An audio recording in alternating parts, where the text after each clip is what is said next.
تو جو اس نے ہمیں قوانین دیے ہیں جو اس جسم کے اوپر ہمیں لاگو کرنے ہیں، جن قوانین کے مطابق ہمیں زندگی گزارنی ہے، اس قانون کا نام کیا ہے؟ اسلام۔ اس قانون کا نام کیا ہے؟ اسلام ہے۔ اور اسلام کا خلاصہ تین چیزیں، کتنی؟ تین چیزیں ہیں۔ نمبر ایک، کچھ چیزیں ماننے کی ہیں۔ کچھ چیزیں کیا ہیں؟ ماننے کی ہیں۔ اور کچھ چیزیں کرنے کی ہیں، اور کچھ چیزیں نہ کرنے کی ہیں۔ تو اسلام کا خلاصہ تین باتیں۔ کتنی باتیں؟ تین باتیں۔ نمبر ایک، کچھ چیزوں کو ہم نے ماننا ہے، ٹھیک، اور کچھ کام کرنے کے ہیں، کچھ نہ کرنے کے ہیں۔ اور جو آدمی ان تینوں چیزوں کو لے لے گا وہ ہے مسلمان۔ وہ کیا ہے؟ مسلمان، وہ ہے اسلام والا۔ ماننا کیا ہے؟ سب سے پہلے نمبر پر کچھ چیزیں ہیں جو ماننا کی۔ ماننا کیا ہے؟ ایمان مفصل یاد ہے، آمنت باللہ وملائکتہ وکتبہ ورسلہ والیوم الآخر والقدر خیرہ وشرہ من اللہ تعالی والبعث بعد الموت۔ یہ ہے ماننے کی چیزیں۔ آمنت باللہ، میں ایمان لایا کس پر؟ اللہ پر۔ اللہ پر ایمان لانے کا مطلب کیا؟ اس پوری کائنات کو پیدا کرنے والا وہی، اس پوری کائنات کے نظام کو چلانے والا وہی، دعاؤں کو سننے والا وہ، مشکلات کو دور کرنے والا وہ، حاجتوں کو پورا کرنے والا وہ، بیٹے دینے والا وہ، بیٹیاں دینے والا وہ۔ بیٹے کون دیتے ہیں؟ اللہ۔ یہ یا کوئی اور بابا تو نہیں دیتا ہے؟ ہاں، یا ہے کوئی بابا والا؟ نہیں، کون دیتا ہے؟ اللہ دیتا ہے۔ اسی لیے سورہ شورا کے اندر وہ فرماتا ہے یَهَبُ لِمَن يَشَاءُ إِنَاثًا وَيَهَبُ لِمَن يَشَاءُ الذُّكُورَ أَوْ يُزَوِّجُهُمْ ذُكْرَانًا وَإِنَاثًا وَيَجْعَلُ مَن يَشَاءُ عَقِيمًا۔ یَهَبُ لِمَن يَشَاءُ إِنَاثًا، وہ جسے چاہتا ہے بیٹیاں ہی بیٹیاں دیتا ہے۔ وَيَهَبُ لِمَن يَشَاءُ الذُّكُورَ، اور جسے چاہتا ہے بیٹے ہی بیٹے دیتا ہے۔ بیٹی نہیں ہوتی ہے، صرف بیٹے ہی بیٹے ہوتے ہیں، جن کے صرف بیٹے ہیں بیٹیاں نہیں ہیں۔ أَوْ يُزَوِّجُهُمْ ذُكْرَانًا وَإِنَاثًا، اور جسے چاہتا ہے بیٹے بھی دیتا ہے اور بیٹیاں بھی دیتا ہے۔ وَيَجْعَلُ مَن يَشَاءُ عَقِيمًا، اور جسے چاہتا ہے باز بنا دیتا ہے، نہ بیٹے دیتا ہے نہ بیٹیاں دیتا ہے۔ کون؟ اللہ۔ بیٹیاں دینے والا اللہ ہے۔ یہاں ایک نکتے کی بات بھی سن لے، علامہ بغوی رحمہ اللہ کی تفسیر ہے معالم التنزیل، اس نے اس آیت کی تفسیر میں لکھا ہے جس عورت کو نکاح کے بعد پہلے نمبر پر بیٹی پیدا ہوتی ہے وہ عورت مبارک ہوتی ہے۔ کون سی عورت؟ جس عورت کے یہاں نکاح کے بعد پہلی اولاد کیا ہوتی ہے؟ بیٹا نہیں بلکہ بیٹی ہوتی ہے۔ کیوں؟ اس لیے کہ قرآن نے پہلے بیٹیوں کا ذکر کیا، بیٹوں کا بیٹیوں کا۔ لہذا جس گھر میں پہلے نمبر پر بیٹی آتی ہے وہ گھر مبارک۔ وہ جس عورت کے یہاں بیٹی پیدا ہو وہ عورت بھی مبارک ہے، اور جس شوہر کے یہاں یہ بیٹی پیدا ہو وہ بھی کیا ہے؟ کیوں؟ اس لیے کہ اللہ نے اپنے نبی کو پہلے نمبر پر کیا دی ہے؟ بیٹی حضرت زینب رضی اللہ تعالی عنہا ہے۔ تو بیٹے دینے والا بیٹے دینے والا کون؟ اللہ ہے۔ اور جب وہ اللہ ہے تو اب ہمیں ماننا ہے کہ وہی سب کچھ دینے والا، وہی بگڑی بنانے والا، اس کے علاوہ کوئی نہیں ہے۔ اللہ کے حبیب جناب محمد رسول اللہ صلی اللہ علیہ وسلم، اللہ کے حبیب جناب محمد رسول اللہ صلی اللہ علیہ وسلم نماز کے بعد یہ دعا کرتے تھے اللہم لا مانع لما اعطیت، اللہم اے اللہ لا مانع، نہیں ہے کوئی روکنے والا، نہیں ہے کوئی روکنے والا، لما اعطیتا، اس چیز کو جو آپ عطا کرے، یعنی جسے آپ دینا چاہے کوئی روک نہیں سکتا ہے، ولا معطیہ، اور نہیں ہے کوئی دلانے والا، نہیں ہے کوئی دینے والا، ولا معطیہ، نہیں ہے کوئی دینے والا لما منعتا اس چیز کو جس کو آپ روک لیں یعنی جسے آپ نہ دینا چاہے دنیا کی کوئی طاقت اسے دلا نہیں سکتی ہے لا ينفع ذا الجد منك الجد تیرے مقابلے میں کسی عہدے والے کا عہدہ نہیں چلے گا کسی مرتبے والے کا مرتبہ بھی فائدہ نہیں دے گا کسی اونچے مقام والے کا مقام بھی یہاں فائدہ نہیں دے گا معلوم ہوا پوری کائنات کے نظام کو چلانے والا اللہ یہ من آمنت باللہ وملائکتی اور اس کے فرشتوں پر میں ایمان لایا اللہ نے اس کائنات جو مخلوق پیدا کی ہے اس میں 3 مخلوق ایسی ہیں جو عقل والی ہیں ان میں ایک تو معزز فرشتے ہیں دوسرے نمبر پر انسان تیسرے نمبر پر جنات جن کو اللہ نے عقل اور سمجھ دی ہوئی ہے تو فرشتے اللہ کی ایک نورانی مخلوق ہے جن کو اللہ نے مختلف کاموں پر لگایا ہوا ہے اور ہر وقت اللہ کی عبادت کرتے ہیں نافرمانی وہ کر ہی نہیں سکتے ہیں وَيَفْعَلُونَ مَا يُؤْمَرُونَ لَا يَعْصُونَ اللَّهَ مَا أَمَرَهُمْ جو اللہ حکم دیتا ہے وہ نافرمانی نہیں کرتے وَيَفْعَلُونَ مَا يُؤْمَرُونَ وہی کرتے ہیں جو اللہ ان کو حکم دیتا ہے اور ان فرشتوں کے سردار ہیں حضرت جبرائیل علیہ السلام فرشتوں کے سردار جبرائیل علیہ السلام نے بددعا کی اور رسول پاک صلی اللہ علیہ وسلم نے اس پر آمین کہا ہے تو فرشتوں پر ایمان لانے کا وَرُسُلِهِ اور اس کے رسولوں پر میں ایمان لایا ہوں اللہ نے انسانوں کی ہدایت کے لیے انسانوں میں سے بہت سارے انسانوں کو منتخب کیا جن کو انبیاء کرام علیہ السلام کہا جاتا ہے جن میں سب سے پہلے نبی سب سے پہلے انسان حضرت آدم علیہ السلام ہے اور آخری نبی جناب محمد رسول اللہ صلی اللہ علیہ وسلم ہے آپ کو خاتم النبیین بنا کر بھیجا گیا اب آپ کے بعد کوئی نبی نہیں آ سکتا ہے جو دعویٰ کرے گا کہ میں نبی ہوں وہ جھوٹا ہے کذاب ہے لعنتی ہے اس سے بڑا کوئی جھوٹا دجال کذاب نہیں ہو سکتا جو نبوت کا دعویٰ جیسے کس نے کیا پتہ ہے کس نے جی قادیانی نے جیسے دعویٰ کیا کہ میں نبی ہوں وہ جھوٹا ہے لعنتی ہے ملعون ہے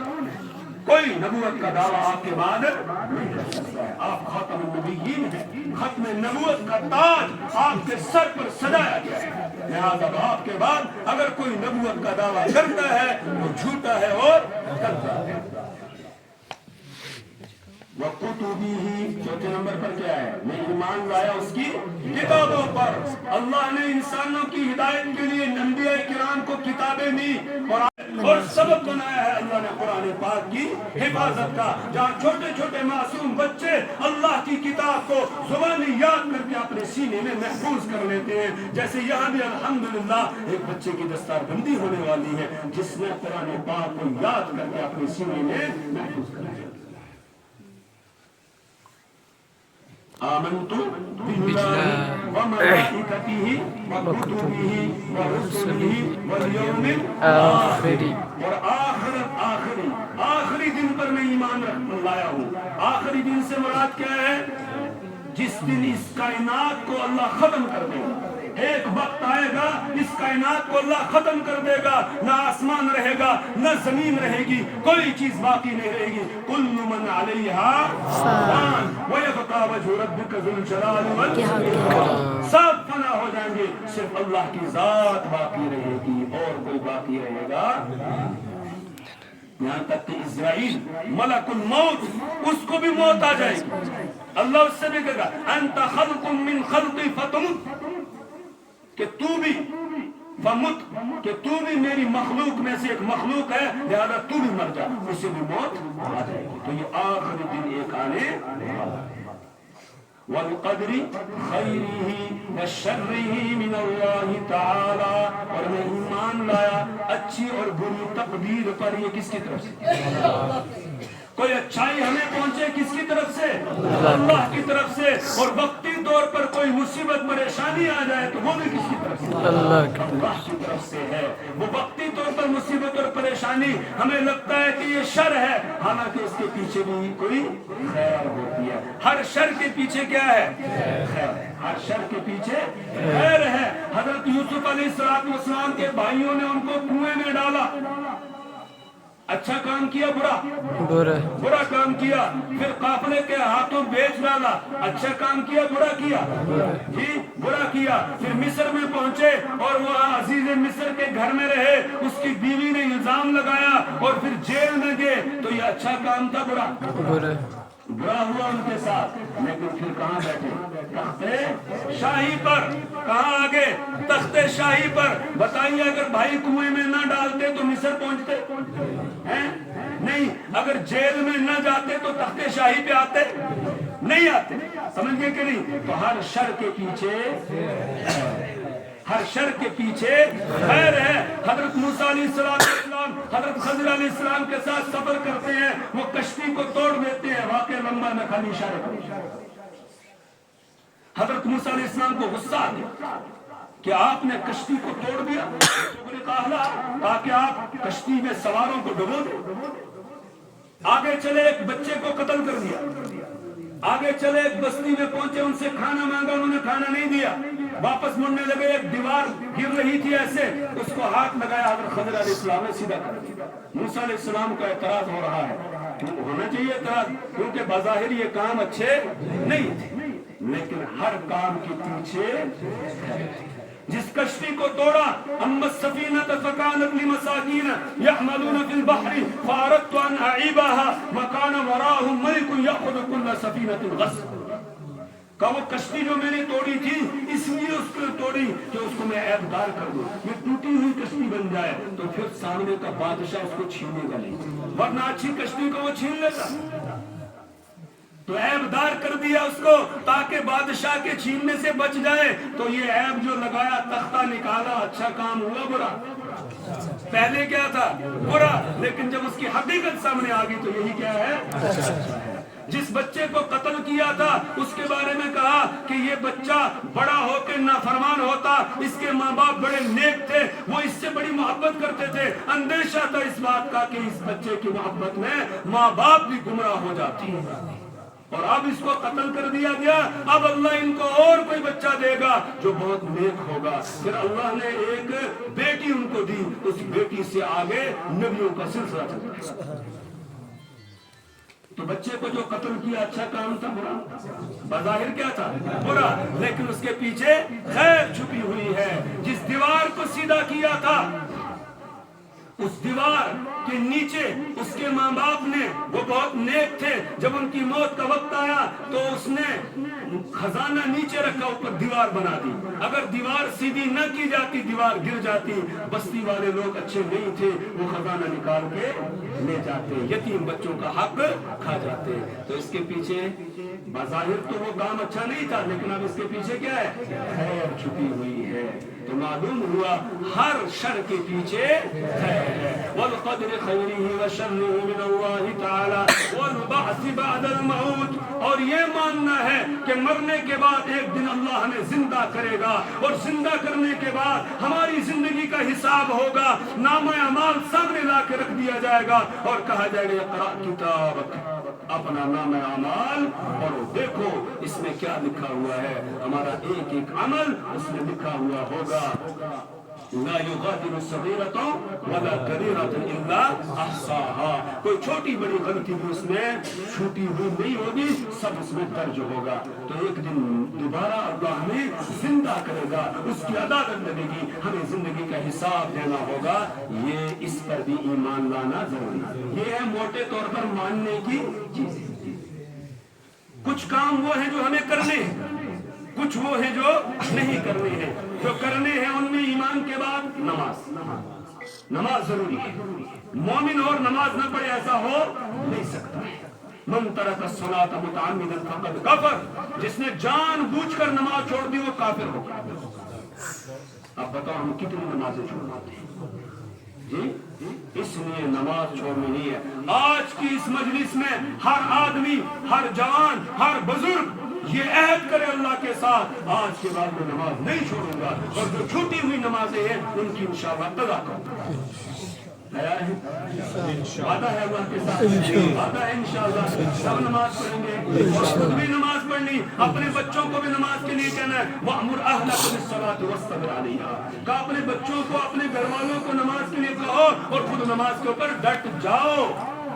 بچے 7 سال کے ہو جائیں نماز کا حکم دو، مروا اولادکم بالصلاۃ وهم ابناء 7 سنین، بچوں کو نماز کے لیے کہو جب 7 سال کے ہو جائیں، اور 10 سال کے ہو جائیں نماز نہ پڑھے تو ان کو ٹھیک کرو، ذرا ان کو مار دو تاکہ وہ نماز کے عادی بن جائے نماز فرض ہونے سے پہلے۔ تو کرنے کے کاموں میں ایمان کے بعد پہلے نمبر پر، دوسرے نمبر پر زکات، دوسرے نمبر پر لہذا جن کو اللہ نے مال دیا ہے تو وہ مال اللہ کے راستے میں خرچ کریں، زکات نکالیں، حساب کر کے 2.5%، 1 لاکھ ہے تو زکات کتنی بنے گی؟ 2.5، کوئی زیادہ نہیں ہے۔ اور پھر اللہ کا وعدہ ہے جو زکات ادا کرے گا اس کا مال میری حفاظت میں آ جاتا ہے، اور میں اس کے مال میں برکت دیتا ہوں، اس کا مال بڑھتا ہے، اور جو زکات نہیں نکالتا ہے اس کے مال میں شر باقی رہ جاتا ہے، اور اس شر کی وجہ سے مال کے ضائع ہونے کا خطرہ ہے۔ تو لہذا دوسرا کام کیا ہے کرنے کا؟ جی زکات ادا کرنی ہے۔ تیسرا کام ہے روزہ رکھنا، رمضان آ رہا ہے، اس حوالے سے آپ سن چکے رمضان کی اہمیت کیا ہے، روزے کی اہمیت کیا ہے۔ چوتھا کام ہے جس کو اللہ نے مال دیا، اتنا دیا کہ وہ حج کر سکتا ہے تو لہذا اس پر حج فرض ہو گیا، اب اس کو حج کرنا ہے۔ اب یہ انتظار نہیں کرنا ہے پہلے بچوں کے نکاح کروں گا، ان کی شادیاں کروں گا، ان کے مکان بناؤں گا پھر بوڑھا ہو کر جاؤں گا، نہیں، بلکہ جب پیسہ آ گیا، آج کی ڈیٹ میں سمجھو 3.5 یا 4 لاکھ روپیہ اس کے پاس ہے، حج فرض ہو گیا، اس کو حج کی نہیں جانا۔ یہ کرنے کے کام، اور کرنے کے کام کیا ہیں؟ وَاعْبُدُوا اللَّهَ وَلَا تُشْرِكُوا بِهِ شَيْئًا وَبِالْوَالِدَيْنِ إِحْسَانًا، اپنے ماں باپ کے ساتھ اچھا سلوک کرو، حسن سلوک کرو، ماں باپ کی خدمت کرو۔ وَبِذِي الْقُرْبَى، قریبی رشتہ داروں کے ساتھ اچھا سلوک کرو، رشتوں کو توڑو نہیں، رشتوں کو جوڑ کے رکھو، کوئی توڑنا چاہے اس کو بھی جوڑو۔ وَالْيَتَامَى، یتیموں کے ساتھ اچھا سلوک کرو، یتیموں کے ساتھ اچھا سلوک کرو، یتیموں کی پرورش کرو، ان کی کفالت کرو۔ جناب محمد رسول اللہ صلی اللہ علیہ وسلم نے فرمایا انا وکافل الیتیم کہاتین، میں اور یتیم کی کفالت کرنے والے قیامت کے دن ایسے جیسے دو انگلیاں۔ اور جناب محمد رسول اللہ صلی اللہ علیہ وسلم نے اپنے عمل کے ذریعے سے بتایا یتیم کے ساتھ کس طرح ہمدردی سے پیش آئے۔ آپ عید کے دن عید کی نماز کے لیے تشریف لے جا رہے ہیں، راستے میں دیکھا بچے کھیل رہے ہیں، عید کی خوشی منا رہے ہیں، ایک بچے کو دیکھا کنارے پر کھڑا ہے، مایوس، نہ اس نے کپڑے نئے پہنے ہیں، نہ دھلے ہوئے پہنے ہیں، پرانے گندے کپڑے پہنے ہوئے ہیں، وہ نہایا دھویا بھی نہیں ہے۔ جناب محمد رسول اللہ صلی اللہ علیہ وسلم کا دل ٹوٹ گیا۔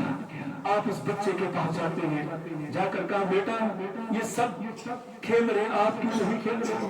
انہوں نے اچھے کپڑے پہنے، آپ نے کیوں نہیں پہنے؟ یہ نہا دھو کر آئے ہیں تیار ہو کے، آپ کیوں تیار نہیں ہوئے؟ اس بچے کی آنکھوں میں آنسو آ گئے، اس نے کہا یا رسول اللہ صلی اللہ علیہ وسلم، میرا باپ نہیں ہے جو مجھے نئے کپڑے لا کر دیتا، میری ماں نہیں ہے جو مجھے نہلاتی۔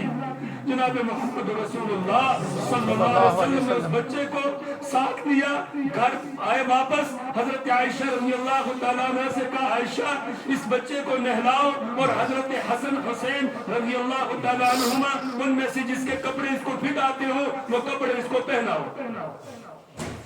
حضرت عائشہ رضی اللہ تعالیٰ عنہ نے اس بچے کو نہلایا، اور پھر حضرت حسن حسین جس کے بھی کپڑے پھٹ آتے تھے وہ کپڑے لا کر اس کو پہنائے۔ اب یہ بچہ تیار ہو گیا، رسول اکرم صلی اللہ علیہ وسلم نے اس بچے سے کہا بیٹا آج کے بعد محمد تمہارا ابا ہے اور عائشہ تمہاری ماں ہے۔ اور پھر آپ نے کندھے پر اس بچے کو اٹھایا اور عیدگاہ کی طرف چل دیا۔ آپ نے فرمایا جو یتیم کے سر پر شفقت کے ساتھ ہاتھ رکھتا ہے اس کے ہاتھ کے نیچے جتنے بال آتے ہیں اتنی نیکیاں اللہ اس کو عطا کرتا ہے۔ اور آج ہم یتیموں کا زمین جائیداد کو ہڑپ کر جا رہے ہیں، زمینیں ان کی ہڑپ کر رہے تھے۔ ایک بھائی کا انتقال ہو گیا، اس کے بچے رہ گئے، دوسرا بھائی سب چیزوں پر قبضہ کر رہے تھے۔ ہو رہا ہے ایسا کہ نہیں؟ یہ مسلمان نہیں. مسلمان تو یتیم کے ساتھ اس نے سلوک کرے گا, والیتامی والمساکین, اور محتاجوں کے ساتھ اچھا سلوک کرے. والجار ذی القربى, جو تمہارا پڑوسی ہے, رشتہ دار پڑوسی ہے, اس کے ساتھ بھی اچھا سلوک کرو. والجار الجنب, اور جو دور کا پڑوسی, اجنبی پڑوسی ہے, چاہے وہ غیر مسلم کیوں نہ ہو, اس کو بھی تکلیف دینا جائز نہیں ہے, اس کے ساتھ بھی اچھا سلوک کرنا ہے. اللہ کے حبیب جناب محمد رسول اللہ صلی اللہ علیہ وسلم نے فرمایا, واللہ لا یؤمن, واللہ لا یؤمن, واللہ لا یؤمن, اللہ کی قسم وہ مومن نہیں ہو سکتا, اللہ کی قسم وہ مومن نہیں ہو سکتا, اللہ کی قسم وہ مومن نہیں ہو سکتا. صحابہ نے کی رسول کون؟ آپ نے فرمایا, من لا یأمن جارہ بوائقہ, وہ شخص جس کا پڑوسی اس کی شرارتوں سے محفوظ نہ ہو.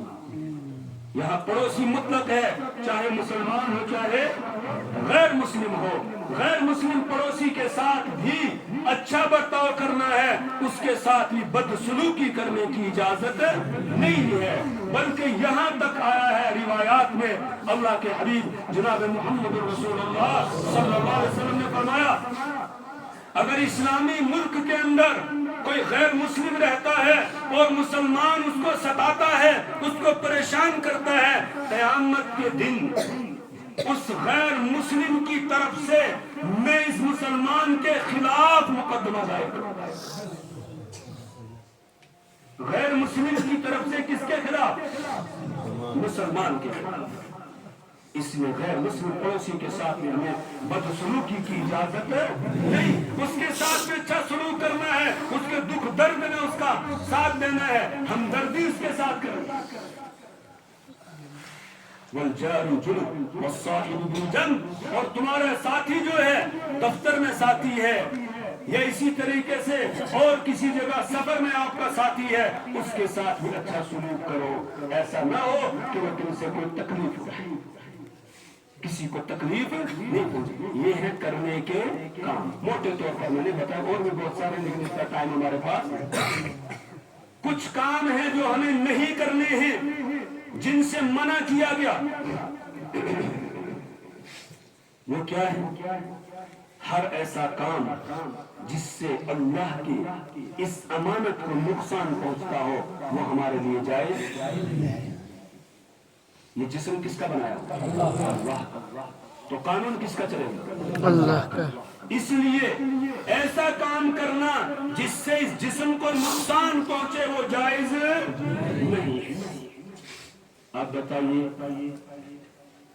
بیڑی اور سگریٹ, یہ جس